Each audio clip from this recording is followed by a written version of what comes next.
Wake up with ABC News this morning. What you need to know as you begin your day. Baltimore gets ready tonight for President Reagan's visit tomorrow. A day-long standoff between police and a gunman is now over after police began firing tear gas. Lisa Champeau has the latest. Investigators work to solve that Pan Am crash outside New Orleans. And Disney is back, but Denise Koch says in a most unusual way. I'm Jerry Turner along with Marty Bass and Randy Blair. The full story next, right here on Channel 13's Eyewitness News. It's 11 p.m. Do you know where your children are?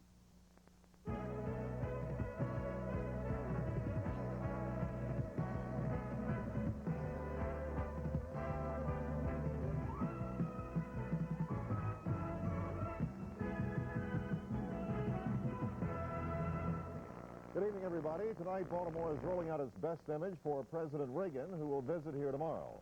Before he sees the finery, though, he will visit one of the city's depressed areas, which is targeted for an industrial and business revival, hopefully aided by federal funds.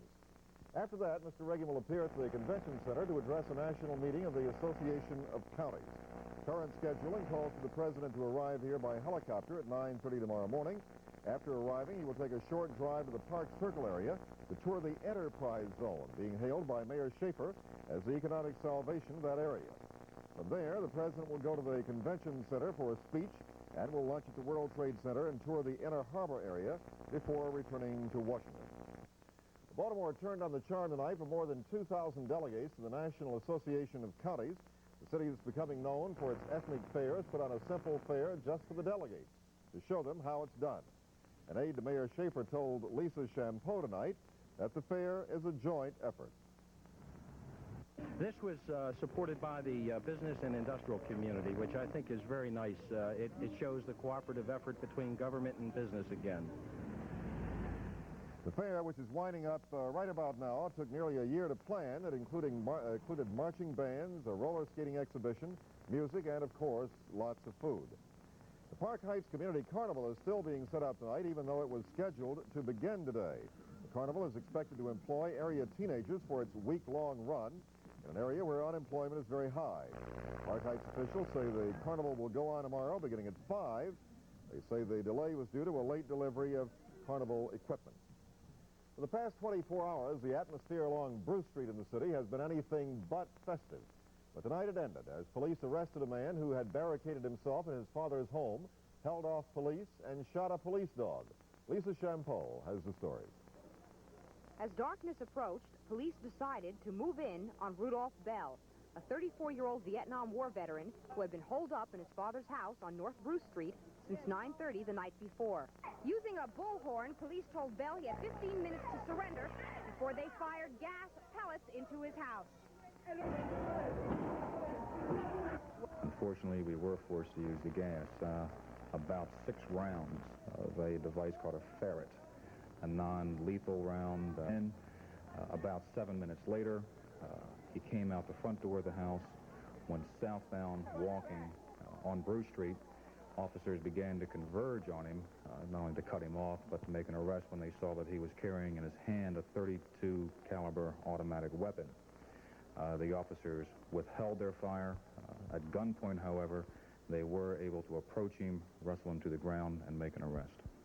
Bell, said to have mental problems, fell to the ground unhurt. Attempts to talk him out of the house earlier in the day had failed, and at one point, armed with a shotgun as well as a pistol, Bell had shot and killed a police dog sent in as a kind of scout. These were just some of the facts that played into police's decision to close in. Another was the state of neighbors who had been evacuated the night before. Everybody was told to evacuate their homes because of a lunatic, I'll put it that way. And I feel sorry for the kids, you know, because they're wet pampers, no food, no water, no nothing. We were quickly approaching a 24-hour mark. A number of the residents, one consideration, a number of the residents had been in their homes for a considerable amount of time. There were children inside the homes that had not been properly cared for, hygiene and so forth. Police later retrieved the shotgun Bell had left inside and also discovered that the .32 automatic Bell had walked out with turned out, ironically, to be jammed. Rudolph Bell has been taken to Bon Secours Hospital. I'm Lisa Champeau, Channel 13 Eyewitness News. Earlier this evening, residents of the 600 block of South Oldham Street got quite a surprise. A tractor-trailer smashed into a car which was double parked, and 4 other parked cars were hit in the domino fallout. Police in East Baltimore are still investigating the crash. There were no serious injuries. The convention atmosphere of the National Association of Counties meeting was marred tonight by the arrest of one of its delegates. 59-year-old Paul Antis, a commissioner from Kansas, is now free on $10,000 bail after being charged with automobile homicide and drunk driving. They say his car struck 79-year-old Nina McCready on Lombard Street, killing her almost immediately. Antos returned to Kansas after fellow delegates posted bail for him. The final death toll in that Louisiana plane crash will apparently be 153, but that's only part of the tragedy.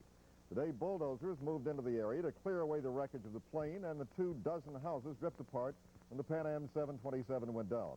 Teams have also moved in to check on the wind shear theory and a warning issued by controllers.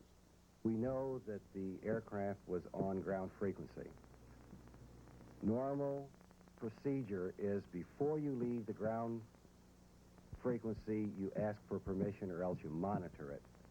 What we don't have is confirmation that they heard it.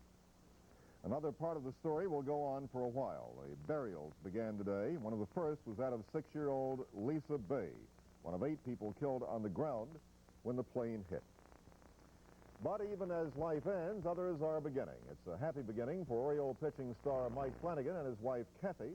The Flanagans gave the public its first view of their new baby today, a baby conceived by in vitro fertilization, or a so-called test tube baby, the 4th born in this country, and the first born by non-cesarean section. The baby, named Carrie Ellen, was born Friday. Everybody concerned is healthy, and Flanagan says nothing has compared to the thrill of the birth of his daughter. Still to come tonight, Marty Bass is in for vacationing Bob Turk, and he has a forecast that will cool you off. A judge opens the gates of the Solly Road landfill, but they won't stay open for long. Atlantic City casinos are wondering where all the money went, and so are the customers. And if you haven't seen the latest Disney movie, Tron, you're in for a shock.